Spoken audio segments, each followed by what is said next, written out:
Gold, trusted gold buyers. మీరు తాకట్టు పెట్టిన బంగారాన్ని విడిపించి ఈ రోజు ఉన్న మార్కెట్ ధరకు కొనబడను.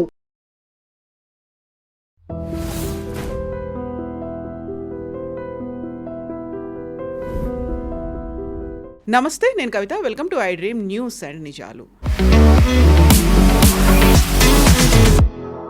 తమిళనాడులో కంప్లీట్గా వెస్ట్ బెంగాల్లో ఫస్ట్ ఫేజ్లో జరిగినటువంటి పోలింగ్ అనేది పర్సంటేజెస్ విపరీతంగా పెరిగాయి. గతంలో జరిగినటువంటి ఎన్నికలతో పోలిస్తే భారీగా ఓటర్ల నమోదు జరిగింది. ఇందులోనూ ప్రధానంగా స్పెషల్ ఇంటెన్సివ్ రివిజన్ జరిగిన తర్వాత ఓటర్లను తొలగించారు అనేటువంటి ఆందోళనలు వచ్చిన తర్వాత కూడా 93 and 96 పోల్ పర్సంటేజ్ నమోదవడంతో పాటుగా నెంబర్స్ కూడా అక్యురేట్గా ఉన్నాయి అనేటువంటి మాటలు కూడా వినిపిస్తున్నాయి. ఈ నేపథ్యంలోనే నెక్స్ట్ గవర్నమెంట్స్ ఏవి ఫామ్ చేయబోతున్నాయి, మార్పు ఏదైనా ఉంటుందా అనేటువంటి అంచనాలు, విశ్లేషణలు కూడా వస్తున్నాయి. ఓవరాల్గా ఈ హైయెస్ట్ పోల్ పర్సంటేజ్ దేనికి సంకేతం? మనతో పాటుగా ఉన్నారు సీనియర్ జర్నలిస్ట్ సురేష్ కొచ్చతిల్ గారు. సార్ నమస్తే. మనం గతంలో మాట్లాడుకున్నప్పుడు స్పెషల్ ఇంటెన్సివ్ రివిజన్ వచ్చింది, మా దగ్గర ఉన్నటువంటి ఓటర్లందరినీ తొలగించేస్తున్నారు అనేటువంటి ఒక ఆందోళనలు. సార్ వెళ్ళిపోవాలి, అధికారులు మా దగ్గర ప్రవేశించొద్దు అని చెప్పినటువంటి ఆ రెండు స్టేట్స్లో కూడా నిన్న పోలింగ్ అనేది జరిగింది. సో ఆ pole percentage, voter turn out, absolute voters, ఈ లెక్కలు చూస్తే ఏమనిపిస్తుంది మీకు? ఇప్పుడు మనం ఎస్ఐఆర్ జరిగినప్పుడు వెస్ట్ బెంగాల్లో మనం చూసే ఆల్మోస్ట్ 1 కోటి మంది దాకా 97 lakhs దాకా తీసేశారు లిస్ట్ నుంచి. దాంట్లో 27 లక్షల మంది ఇంకా అడ్జుడికేషన్లో ఉన్నారు, కానీ వాళ్ళు ఈసారి ఓట్ చేయలేరు. కానీ అబ్సల్యూట్ నెంబర్ ఆఫ్ ఓటర్ చూస్తే, ఎందుకంటే west Bengal last time I think it was 6 or 7 ఫేజ్లో జరిగింది లాస్ట్ టైం. ఈసారి 2 ఫేజ్లు ఉన్నాయి. 157 సీట్లు ఈసారి ఓటింగ్ జరిగింది. సో అబ్సల్యూట్ నంబర్స్, పర్సంటేజ్ మనం చూడకూడదు, ఎందుకంటే పర్సంటేజ్ ఒక మిస్లీడింగ్ నెంబర్ ఉంటుంది. ఇప్పుడు మీరు 10% మందిని తీసేశారనుకోండి, ఇప్పుడు వెస్ట్ బెంగాల్లో 10% మందిని లిస్ట్ నుంచి తొలగించినప్పుడు ఆటోమేటిక్గా 10% ఎక్కువ అవుతుంది నెక్స్ట్ టైం. సో పర్సంటేజ్ మీ స్టాటిస్టికల్ పాసిబిలిటీ అనమాట. 100 is as to 80, is as to 90, is as to what అని వస్తుంది. So obviously it will increase, number increase అవుతుంది, బికాజ్ మీరు చిన్న బేస్ మీద ఆపరేట్ చేస్తున్నారు. అదన్నప్పుడు కూడా వెస్ట్ బెంగాల్లో ఈసారి ఫస్ట్ ఫేజ్లో జరిగిన ఎలక్షన్ 2021తో కంపేర్ చేస్తే అప్పుడు 3.1 crore 3 కోట్ల అని చెప్పొచ్చు, కొంచెం ఎక్కువ, 3.1 crore. ఈసారి 3.3 crores, 3 crores 30 లక్షలు అని చెప్పొచ్చు. ఇక్కడ 3 కోట్లు 10 లక్షలు ఆ టైం ఇది జరిగింది ఈసారి. అంటే ఒక ఎక్సెస్గా ఒక almost 0.2 crores has increase 20 lakhs. తమిళనాడులో 4.9 crores ఈసారి ఓట్ చేశారు, లాస్ట్ టైం 4.6. తమిళనాడు కంప్లీట్గా ఈసారి అయిపోయింది ఎలక్షన్, ఫేజెస్ లేవు, ఒక్కటే ఫేజ్ ఉంది అక్కడ. అంటే 0.3 crores, అంటే 30 లక్షల మంది ఎక్కువ ఓటేశారు ఈసారి. కానీ తమిళనాడులో మనం పక్కన పెట్టి ఫస్ట్ వెస్ట్ బెంగాల్ చూద్దాం, ఎందుకంటే వెస్ట్ బెంగాల్లో ఫస్ట్ ఫేజ్లో జరిగిన దాంట్లో చాలా మటుకు మైనారిటీ డామినేటెడ్ కాన్స్టిట్యున్సీస్ ఉన్నారు. ఈ మైనారిటీ డామినేటెడ్ కాన్స్టిట్యున్సీ మనకు తెలుసు మోస్ట్లీ తృణమూల్కి ఫేవర్ చేస్తారు. వెస్ట్ బెంగాల్ హిస్టరీ ఎలక్షన్ చూస్తే కూడా మమతా బెనర్జీ ఏ రోజు కాంగ్రెస్ నుంచి బయటకు వచ్చి తృణమూల్ కాంగ్రెస్ ఫామ్ చేసిందో, ఆమె ఫస్ట్ ఏమి ఉండే అంటే వెస్ట్ బెంగాల్లో ఉన్న సిపిఎం వాళ్ళ ఓట్ తీసుకెళ్ళిపోవాలని ఆమె సరిగా కష్టపడేది. 10 సంవత్సరాలు 2001 నుంచి షీ రియలీ వర్క్డ్ హార్డ్. 2011 వచ్చిన దాకా ఆమె కొంచెం రిజల్ట్ రావడం మొదలుపెట్టింది. తో టీం ఫస్ట్ కమ్యూనిస్ట్ పార్టీ ఓట్లు, తర్వాత కాంగ్రెస్ ఓట్లు తీసుకెళ్ళిపోయారు. తో మమతా బెనర్జీ 2011, 2016, 2021 3 సార్లు గెలిచింది ఆమె. ఆమె ఓట్ పర్సంటేజ్ మీరు చూస్తే తృణమూల్ కాంగ్రెస్ది 40-41%, 40-41 ఇదే ఉంటుంది, ఎప్పుడు మార్చలేదు. అదే టైంలో బీజేపీ 2011లో వాళ్ళు 10% ఉండే వాళ్ళ ఓట్ పర్సంటేజ్, 10%. అంటే మిగతా 30, ఆల్మోస్ట్ 20-25% కమ్యూనిస్ట్ అండ్ కాంగ్రెస్ వాళ్ళ దగ్గర ఉండే. ఇది మమతా బెనర్జీ తీసుకెళ్ళిన తర్వాత కూడా, మమతా బెనర్జీ 40% తీసుకెళ్ళిన తర్వాత కూడా కాంగ్రెస్ కమ్యూనిస్ట్ వాళ్ళు 2016 ఎలక్షన్లో వాళ్ళు కొంచెం మెయింటైన్ చేసుకున్నారు, 2011లో కూడా మెయింటైన్ చేసుకున్నారు. కానీ 2016కి వచ్చేదాకా బీజేపీ వాళ్ళ గ్రాఫ్ క్లైంబ్ చేయడం మొదలుపెట్టింది. ఫస్ట్ బీజేపీ ఏం చేశారంటే ఈ కమ్యూనిస్ట్ వాళ్ళది కాంగ్రెస్ వాళ్ళు ఓట్ అంతా తీసుకెళ్ళిపోయారు. అంటే యాంటీ మమతా బెనర్జీ ఓట్స్, సిపిఎంలో ఉన్నది మమతాకి వెళ్ళలేని ఓట్స్ బీజేపీకి వచ్చేసింది. అప్పుడే మీకు తెలిసిపోతుంది కమ్యూనిస్ట్ పార్టీ వాళ్ళ లాయల్టీ అంతా చాలా థిన్గా ఉండేదనేది. మీరు ఇదే కంపారిజన్ కేరళతో చేస్తే అక్కడ కమ్యూనిస్ట్ పార్టీ అంటే ఫ్యామిలీ ఓట్ వేస్తారు, అంటే వాళ్ళ గ్రాండ్ ఫాదర్ కొడుకు లేకుంటే కూతురు అట్లా కంటిన్యూస్ ఉంటుంది అనమాట. అమ్మగారు కూడా ఉండొచ్చు నడిమి. యాక్చువల్గా రాజకీయాల్లో ఆ లెగసీ అనేది ఉంటుంది, ఓటర్లలో కూడా అదే కంటిన్యూ అవుతుంది, లాయల్టీ అంటారు అది. మీరు బిలీవ్ చేయరు, కేరళలో కొన్ని గ్రామాలు ఉన్నాయి, అక్కడ ఆల్మోస్ట్ 2016 దాకా బీజేపీ క్యాండిడేట్ కూడా అక్కడ నామినేషన్ కూడా వేయలేరు, అట్లాంటి పరిస్థితి ఉంటాయి. అక్కడ రాసి పెడతారు కమ్యూనిస్ట్ విలేజ్ ఇది, ఓకే, ఎక్కడ మీరు రాకూడదు అంతే. మీరు వెళ్ళి ఓటేస్తే, మీరు వెళ్ళి నామినేషన్ కూడా వేస్తే మీకు కాలు చేతులు ఉండవు, అట్లాంటి పరిస్థితి ఉంటుంది, చంపేస్తారు అది. ఆ పరిస్థితి నుంచి ఇప్పుడు చూడండి బీజేపీ ఈవెన్ కണ്ണూరు లాంటి ప్లేస్ కూడా వాళ్ళు కొన్ని పంచాయత్ సీట్లు మున్సిపల్ సీట్లు గెలిచారు వాళ్ళు, అంత స్ట్రాంగ్ హోల్డ్ అనమాట. కానీ కేరళలో డైల్యూషన్ జరగట్లేదు ఎక్కువ, ఇప్పుడు కూడా చాలా మటుకు కమ్యూనిస్ట్ పార్టీలో ఉన్న వాళ్ళు ఇంకా కమ్యూనిస్ట్ పార్టీలో ఉన్నారు అక్కడ. దానికోసం కమ్యూనిస్ట్ పార్టీ కాంగ్రెస్ అంటే ఎల్డీఎఫ్ యూడీఎఫ్ అని గెలుచుకుంటూ వస్తారు అక్కడ. కానీ వెస్ట్ బెంగాల్లో కంప్లీట్గా వైపౌట్ అయిపోయారు. ఇప్పుడు కమ్యూనిస్ట్ పార్టీ అనే పార్టీ లేదు. ఇన్ఫ్యాక్ట్ నిన్న రాహుల్ గాంధీ గారి స్పీచ్ చూస్తే లాస్ట్లో ఆయన ఒక స్టేట్మెంట్ కూడా ఇచ్చారు, కావాలని చెప్పి టీఎంసీ మమ్మల్ని బయటికి తోసేయడానికి, సిపిఎం బయటికి తోసేయడానికి మమ్మల్ని వాళ్ళ ఓట్లంతా బీజేపీకి ఇచ్చేస్తున్నారు అని. అది కాదు యాక్చువల్లీ. సిద్ధార్థ శంకర్ రే, డాక్టర్ బీసీ రావు ఇట్లాంటి పెద్ద పెద్ద నేతలు ఉన్న కాంగ్రెస్ పార్టీ ఇవాళ వెస్ట్ బెంగాల్లో 0 అయిపోయారు. ఫస్ట్ కమ్యూనిస్ట్ వాళ్ళు తీసుకెళ్ళిపోయారు మొత్తం ఓట్లు వాళ్ళది, అప్పుడు కూడా కొంచెం వాళ్ళు ఒక 10% దాకా వాళ్ళ దగ్గర ఉండే, మోస్ట్లీ ముస్లిం ఓట్ బ్యాంక్. ఈసారి కూడా ముస్లిం ఓట్ బ్యాంక్ మమతా బెనర్జీతోనే వెళ్తున్నారు.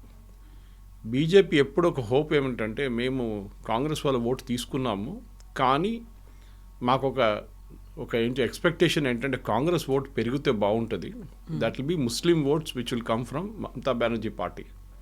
కానీ అది జరగట్లేదు. Mamata Banerjee party Muslim vote bank retain చేసుకుంటున్నారు. ఈ పరిస్థితిలో ఉన్నప్పుడు మనం ఈసారి జరిగిన డిలీషన్ చూడాల్సింది కవిత గారు. In fact I was looking at the total votes చూస్తున్నాను, ఎన్ని ఓట్లు పడ్డది. ఒకవైపు నుంచి చూస్తే మనం చాలా మట్టుకు మీరు వెస్ట్ బెంగాల్లో ఈసారి కూచ్ బీహార్ తీసుకోండి, which is again BJP strong hold, కానీ అక్కడ డిస్ట్రిక్ట్ నడియా, అక్కడ కూడా కమ్యూనిస్ట్ పార్టీ తృణమూల్ కాంగ్రెస్ కొంచెం పట్టుంది, బీజేపీ కూడా ఉంది. అక్కడ ఈసారి 96% ఓటు, 96% minority dominate. Alipurduar which is BJP strong hold, అక్కడ 92%, ఇది నార్త్ 24 పర్గనస్లో వస్తుంది. Jalpaiguri again strong hold of BJP అన్నమాట, అక్కడ కూడా ఫేజ్ 1లో ఇప్పుడు 94%. ఆలోచించండి, మన యావరేజ్ 92 అని చూస్తున్నాం, కానీ Kalimpong which is a part of Darjeeling Siliguri ఆ ఏరియాలో అక్కడ కొంచెం తక్కువ 83 పడ్డది. డార్జిలింగ్ ఇస్ 88. ఉత్తర్ దినాజ్పూర్ అగైన్ హుగ్లీ దగ్గర Muslim strong hold 94%. Dakshin Dinajpur again it is a very strong Muslim కొన్ని కాన్స్టిట్యున్సీలు అయితే మీరు మాల్డా ముషీదాబాద్ వస్తే 60% ముస్లిం పాపులేషన్ ఉన్నారు అక్కడ, 60% దాకా ఉన్నారు, 40 to 60%. అంటే మీరు ఒక ముస్లిం పార్టీకి రావాల్సిన ఓట్లు ఉంటే they will win out right. దానికే మీరు చూసిన మమతా బెనర్జీ పార్టీ 126 స్థానాలు around Calcutta, south Parganas, north Parganas మొత్తం క్యాల్కులేట్ చేస్తే 126 స్థానాల్లో వారు మినిమం 80 సీట్లు గెలుస్తున్నారు ఎప్పుడు. అక్కడి నుంచి వాళ్ళ సాలిడ్ బేస్ ఉందన్నమాట.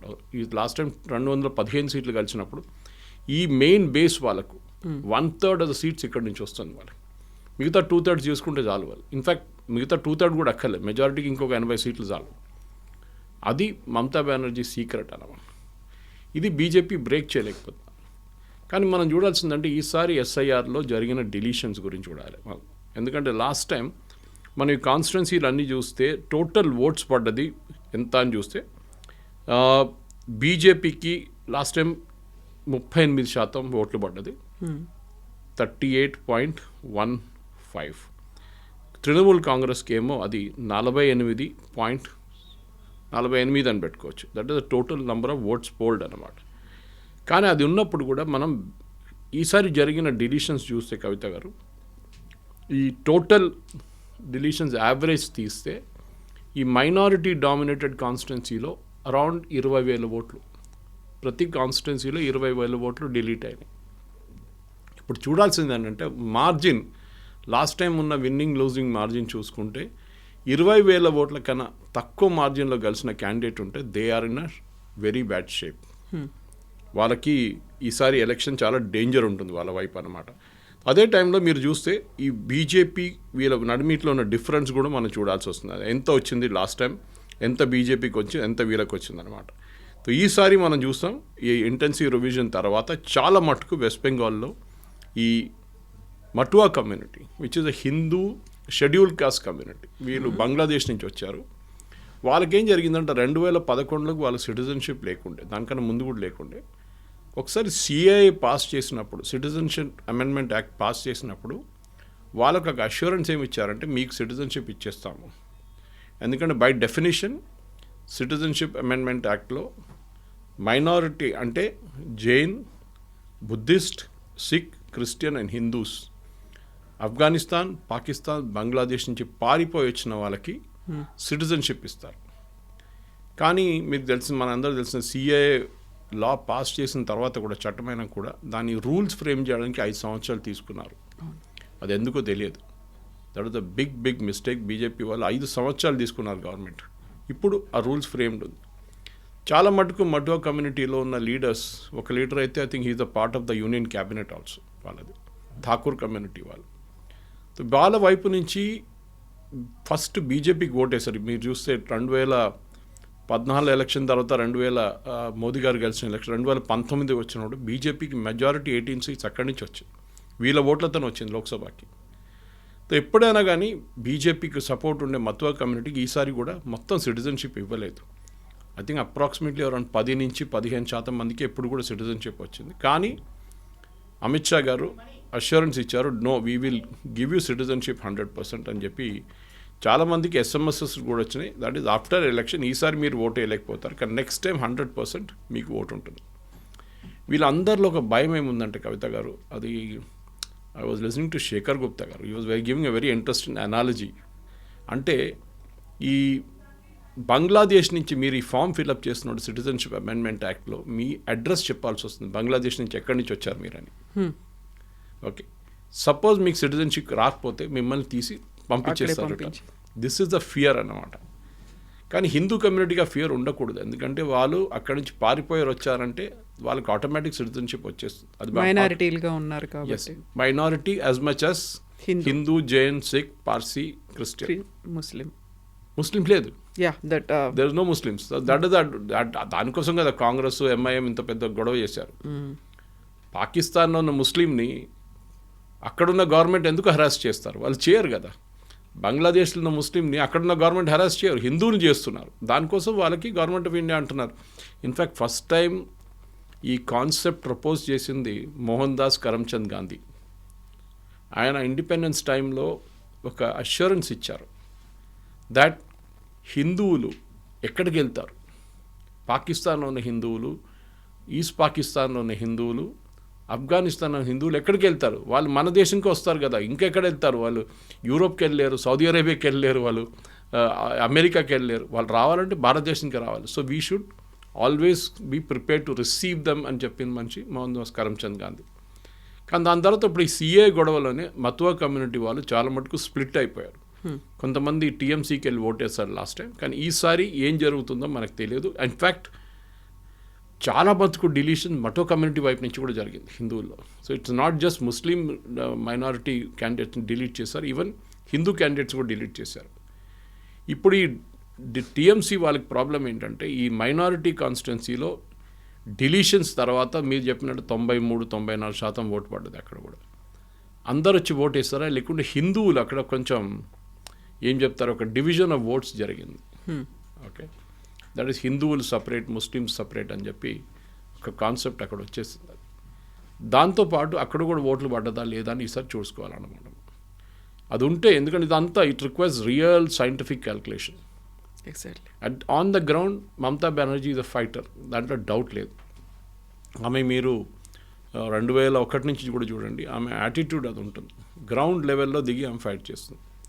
కానీ ఆమె వ్యతిరేకంగా లాస్ట్ 3 టర్మ్స్ ఆమె సర్వ్ చేసింది, 15 సంవత్సరాల నుంచి పరిపాలిస్తుంది. సో ఆమె వ్యతిరేకత చాలా ఉంది. ఆమె ఆర్జీ కార్ కేసు కానివ్వండి, సందేశ్ ఖాళీ కానివ్వండి, ఇట్లాంటి చాలా మటుకు నెగటివ్ ఒకటి ఉంది.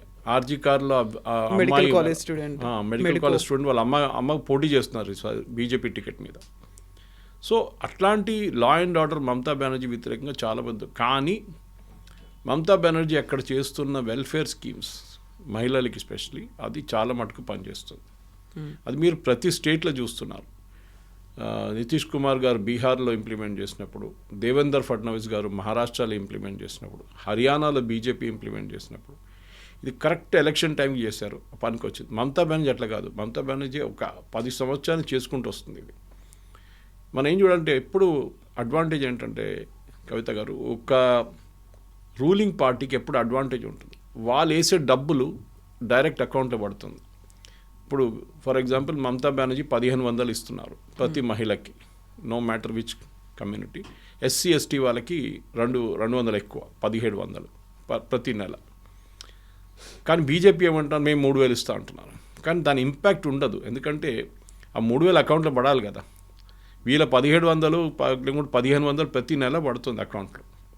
That is why Maharashtra election మీకు గుర్తుంటుంది, పోస్ట్పోన్ చేశారు. అది చాలా పెద్ద కాన్స్పిరసీ అని చెప్పి కాంగ్రెస్ వాళ్ళు గొడవ కూడా చేశారు. ఆ గ్యాప్లో ఈ స్కీమ్ ఇంట్రడ్యూస్ చేశారు దేవేందర్ ఫడ్నవీస్ గారు, షిండే కలిసి, మహిళలకి ఒక ఫిక్స్డ్ అమౌంట్ పర్ మంత్ ఇవ్వాలని. అది శివరాజ్ సింగ్ చౌహాన్ లడ్కీ బ్యాన్ అక్కడ ఒక స్కీమ్ మధ్యప్రదేశ్లో కూడా లాంచ్ చేశారు. సో ఇట్లాంటి స్కీమ్స్, మహిళలకు ఉన్న స్కీమ్స్ చాలా మట్టుకు పనిచేస్తుంది మమతా బెనర్జీలో. I think that the major crucial bank, ఒక ముస్లిం ఓట్ బ్యాంక్ తర్వాత మహిళల ఓట్ బ్యాంక్ మమతా బెనర్జీకి చాలా పెద్ద ఒక అడ్వాంటేజ్గా ఉంటుంది. అండ్ తమిళనాడులో కూడా 93% పోల్ పర్సంటేజ్ టర్న్అవుట్ అయింది అనుకున్నప్పుడు అక్కడ కీలకంగా ఉన్నటువంటి ఫ్యాక్టర్స్ ఏంటి? మేనిఫెస్టో లాస్ట్ మినిట్లో కూడా మేనిఫెస్టో యాడ్ చేశారు, హామీలు అనేవి ఇస్తూ వచ్చారు. And crucial factor TVK Vijay ఏం చేయబోతున్నాడు, ఎటువైపు ఉన్నారు, నిజంగా నమ్మారా లేదా అనేది. ఒక డ్రెస్ కోడ్ కూడా పెట్టుకున్నారు అనేది విపరీతంగా సోషల్ మీడియాలో వైరల్ అయింది. ఆయనకు సపోర్ట్గా ఫిల్మ్ ఇండస్ట్రీ ఉందా లేదా అనేది చూపించడానికి. తమిళనాడులో మనం చూసాం లాస్ట్ టైం 4.6 కోట్ల ఓట్లు పడితే ఈసారి 4.9 కోట్ల ఓట్లు పడతాయి. తో న్యాచురల్ ఇట్ ఈస్ హయ్యర్. తమిళనాడులో కూడా ఆల్మోస్ట్ 75 లక్షల మందిని తీసేశారు ఓటర్ రోల్స్ నుంచి. కానీ అక్కడ పెద్ద గొడవ ఏం జరగలేదు. అన్లైక్ వెస్ట్ బెంగాల్, సుప్రీంకోర్టుకి వెళ్ళడం, అక్కడ కేసులు పెట్టడం, దాని తర్వాత దాన్ని అప్పీల్ పెట్టడం, దాన్ని మళ్ళీ జడ్జిలు పంపించడం, వాళ్ళు చెక్ చేశారు, మళ్ళీ ఇప్పుడు అప్పీలేట్ ట్రిబ్యునల్ పెట్టు. తమిళనాడులో, కేరళలో ఎక్కడ ఈ ప్రాబ్లం లేకుండే. అస్సాంలో ఆఫ్కోర్స్ స్పెషల్ ఇంటెన్సివ్ రివిజన్ జరగలేదు, అస్సాంలో స్పెషల్ రివిజన్ జరిగింది. ఎందుకంటే అక్కడ ఎన్ఆర్సీ నడుస్తుంది already, national register for citizens, already supreme court సూపర్విజన్లో. సో తమిళనాడులో ఈ తీసేసిన 70 లక్షల మంది, ఈవెన్ డిఎంకే, ఏఐడిఎంకే అందరు అగ్రీ చేస్తారు దట్ ఇట్ ఈస్ జెన్యున్. చనిపోయిన వాళ్ళు, permanently migrated and duplicate voters వీళ్ళు ఉన్నారు, మేము అంగీకరిస్తున్నాం అన్ని పార్టీలు అన్నారు. ఏందో ఇనిషియలీ స్టాలిన్ పెద్ద గొడవ చేశారు ఫస్ట్. ఇన్ఫాక్ట్ కేరళలో అన్నిటికంటే తక్కువ 18 లక్షలే డిలీషన్. సో అక్కడ ప్రాబ్లం లేదు. కానీ ఈసారి మీరు చెప్పినట్లు ఇంట్రెస్టింగ్ కాంటెస్ట్ ఏంటంటే, ఒకటి తమిళనాడులో ఎప్పుడు ఒకసారి డిఎంకే గెలుస్తే నెక్స్ట్ ఏఐడిఎంకే గెలుస్తే నెక్స్ట్ డిఎంకే, ఇది ఆల్టర్నేట్ అవుతుంటుంది. స్టాలిన్ గెలిచి ఇప్పుడు ఈసారి వచ్చిన తర్వాత కూడా ఫస్ట్ టైం ఒక ఛాలెంజ్ ఆయనకి ఏంటంటే, ఒకటి ఏఐడిఎంకే నుంచి కొంచెం రిన్యూడ్ ఎనర్జీ వాళ్ళకి వైపు నుంచి వచ్చిందన్నమాట. పళనిస్వామికి ఇప్పుడు దాకా ఓపీఎస్ గారు ఉన్నప్పుడు దాకా ప్రాబ్లం ఉండే, వాళ్ళ నడిమిట్లోనే పార్టీ స్ప్లిట్ అవుతుండే, పార్టీ లోపల చాలా గొడవ ఉండే. సో ఓపీఎస్ గారు he has left join DMK alliance. ఇప్పుడు తమిళనాడులో మీరు చూస్తే major parties of course DMK, AIADMK, వాళ్ళతో ఇటువైపు కాంగ్రెస్, అటువైపు బీజేపీ. వీళ్ళ నడిమిట్లో కూడా మీరు చూస్తే ఓటింగ్ పర్సంటేజ్ చాలా నేరోగా ఉంది ఇప్పుడు కొన్ని సంవత్సరాల్లో, లాస్ట్ 2 ఎలక్షన్స్లో, 2 ఎలక్షన్స్లో. కానీ లోక్సభ ఎలక్షన్స్కి ఒక నంబర్ వస్తుంది, అసెంబ్లీ ఎలక్షన్స్కి ఇంకో నంబర్ వస్తుంది. అది ఆబ్వియస్ అంతే. లోక్సభకు వచ్చినప్పుడు మోదీ గారికి ఓటేస్తారు, అక్కడ వచ్చినప్పుడు దాన్ని it goes to the local level అనమాట. రీజనల్ పార్టీ వైపే ఉంటారు అని.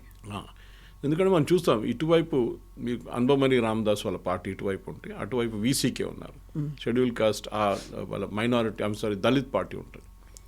అదే టైంలో కాంగ్రెస్ వైపు నుంచి ఉన్న పార్టీలు చూస్తే ఇటువైపు బీజేపీ వెళ్ళి హిందూ ఓట్లు తీసుకొస్తారు వాళ్ళు.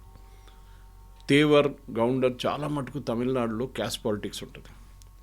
ఓకే, ప్రతి క్యాస్ట్కి మన దగ్గర తక్కువ కాదు, తెలంగాణ, ఆంధ్రాలో కూడా. కానీ బీహార్ చూడండి, యూపీ చూడండి. అట్లనే తమిళనాడులో కూడా క్యాస్ట్ ఈక్వేషన్ చాలా స్ట్రాంగ్ అన్నమాట. దాని నడుమిట్లోనే ఒక వైట్ హార్స్ సడన్లీ, ఒక బ్లాక్ హార్స్ అని చెప్పొచ్చు, వైట్ హార్స్ అని చెప్పొచ్చు, విజయ్ వచ్చేసారు. విజయ్ది మీరు చూస్తే లాస్ట్ 3 రోజుల్లో he has been able to attract huge crowd. Exactly. కానీ తెలుగు స్పీకింగ్ పాపులేషన్ చాలా మటుకు ఈవెన్ మీరు హిందూ కానీ మిగతా న్యూస్ పేపర్స్ చూస్తే ఈవెన్ టైమ్స్ ఆఫ్ ఇండియాలో కూడా నార్దర్న్ తమిళనాడు బెల్ట్లో అలాంగ్ ద ఆంధ్ర బార్డర్ ఒక 15 కాన్స్టిట్యున్సీస్లో చాలా మటుకు Telugu votes will be a major factor.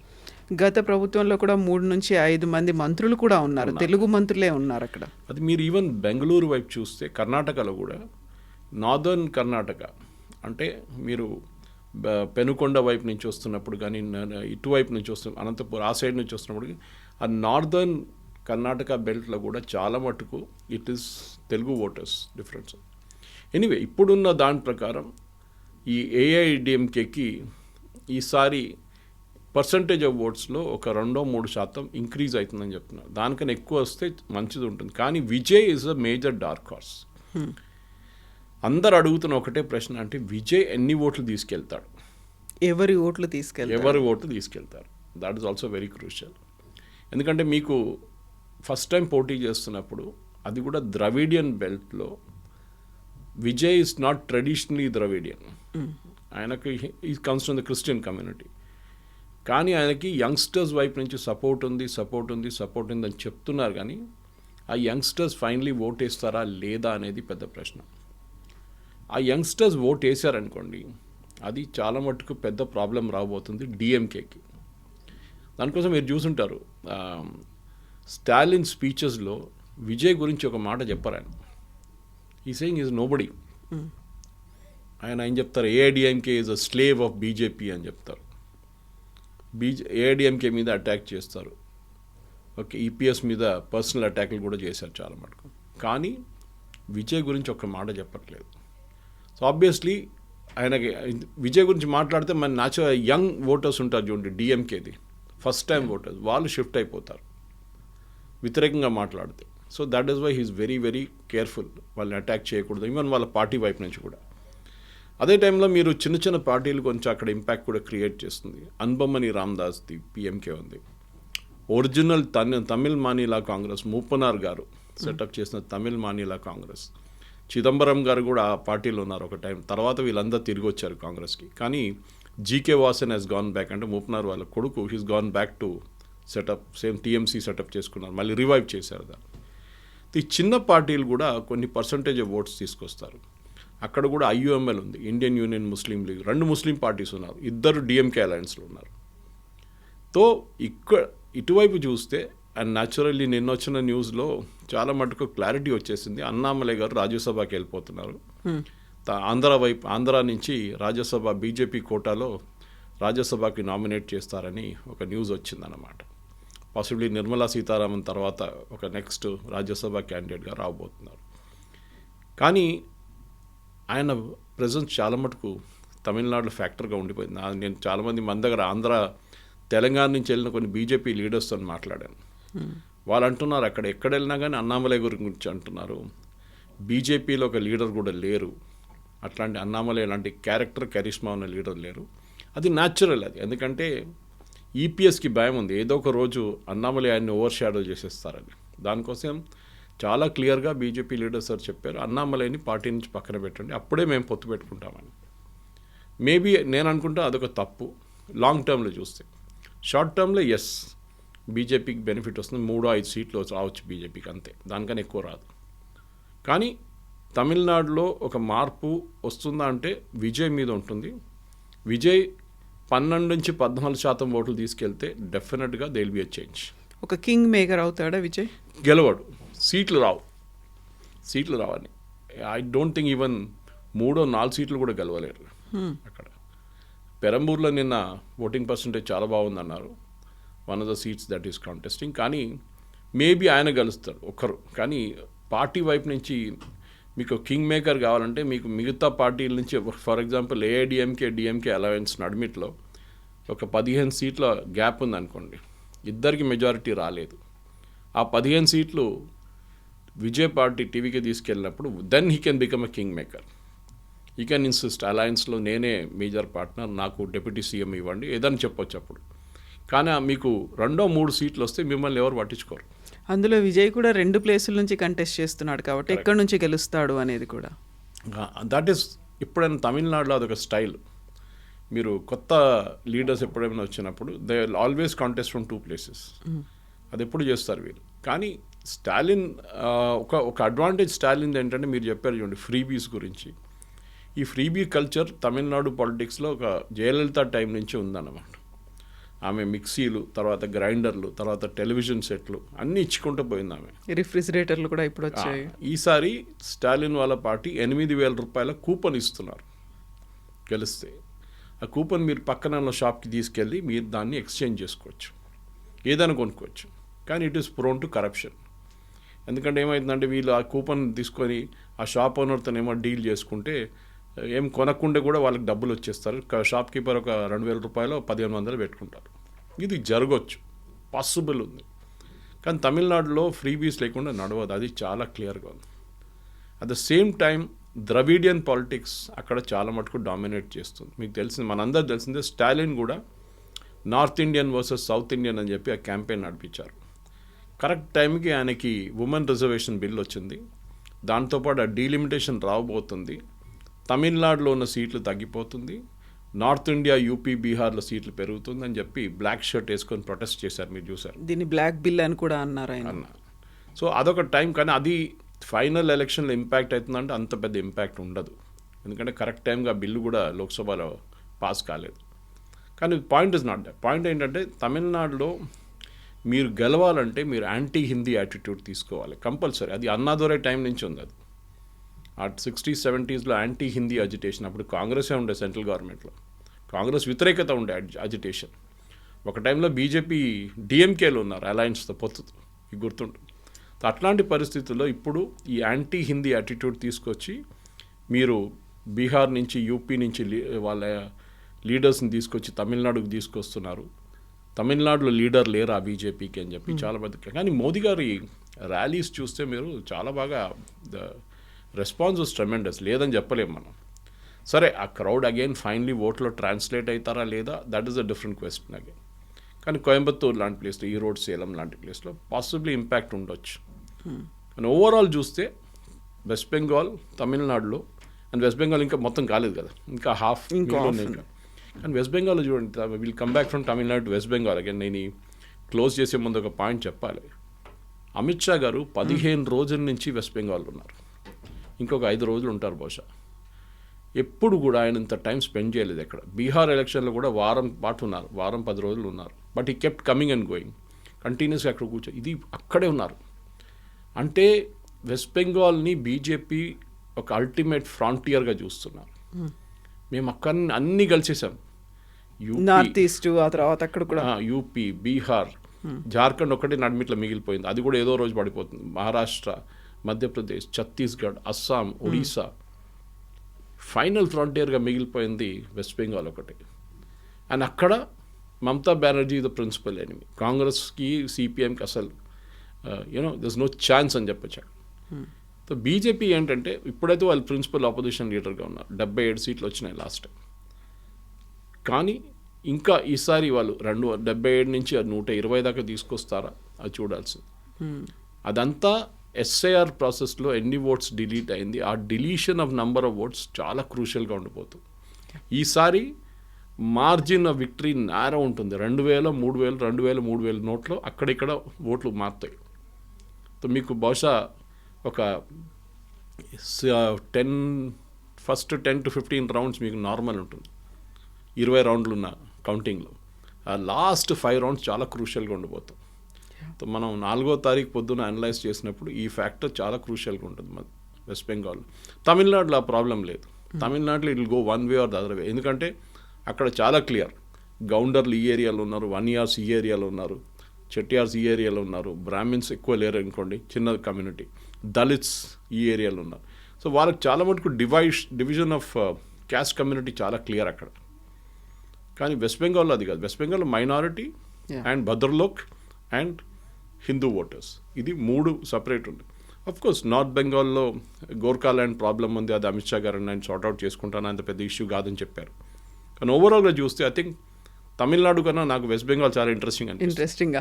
And at the same time women reservation bill, ఆ తర్వాత డీలిమిటేషన్కి సంబంధించి అది ఓడిపోయిన తర్వాత, వీగిపోయిన తర్వాత అది ప్లస్గా ఎవరికి అవుతుంది, ఎవరికి మైనస్ అవుతుంది అనే దాని మీద ఈ రెండు స్టేట్స్ మీదే ప్రెస్టీజియస్గా పెట్టుకున్నాయి అటు బీజేపీ వర్సెస్ రీజనల్ పార్టీస్ అనేది. సో వాళ్ళంతా ఎటువైపు వెళ్ళారు, నిజంగా ఇంపాక్ట్ ఉందా లేదా అనేది కూడా.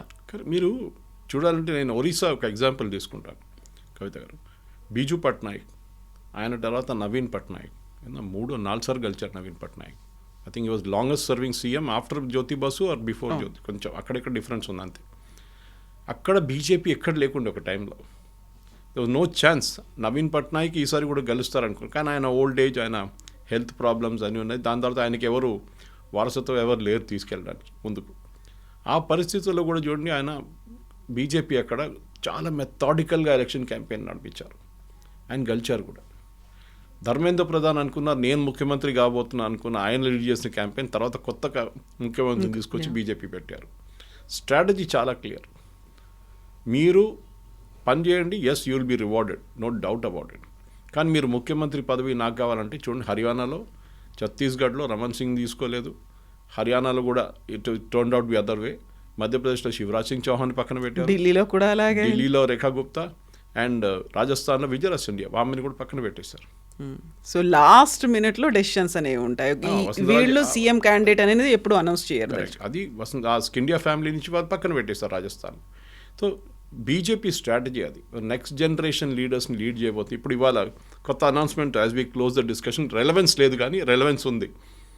నితిన్ నవీన్ గారు బీజేపీ చీఫ్ అనౌన్స్ చేశారు దట్ 2027 ఉత్తరప్రదేశ్ ఎలక్షన్ యోగి ఆదిత్యనాథ్ లీడర్షిప్లోనే ఉంటుందని చెప్పి చాలా క్లియర్గా చెప్పి, ఇది బీజేపీ యూజువల్లీ చేయరు, వాళ్ళు మోదీ గారు లీడ్ చేస్తారని చెప్తారు. ఈవెన్ మహారాష్ట్రలో చూడండి, they never said Fadnavis will lead the election.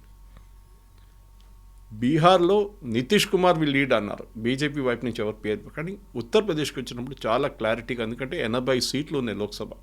And last time బీజేపీకి అన్నిటికంటే పెద్ద ప్రాబ్లం వచ్చింది ఉత్తరప్రదేశ్లో, మహారాష్ట్ర తర్వాత. సో ఈసారి వాళ్ళ కన్సాలిడేట్ చేయబోతున్నారు. అఫ్కోర్స్ 3 కోట్ల మంది దాకా తీసేశారు ఎస్ఐఆర్ నుంచి, ప్రాసెస్ నుంచి.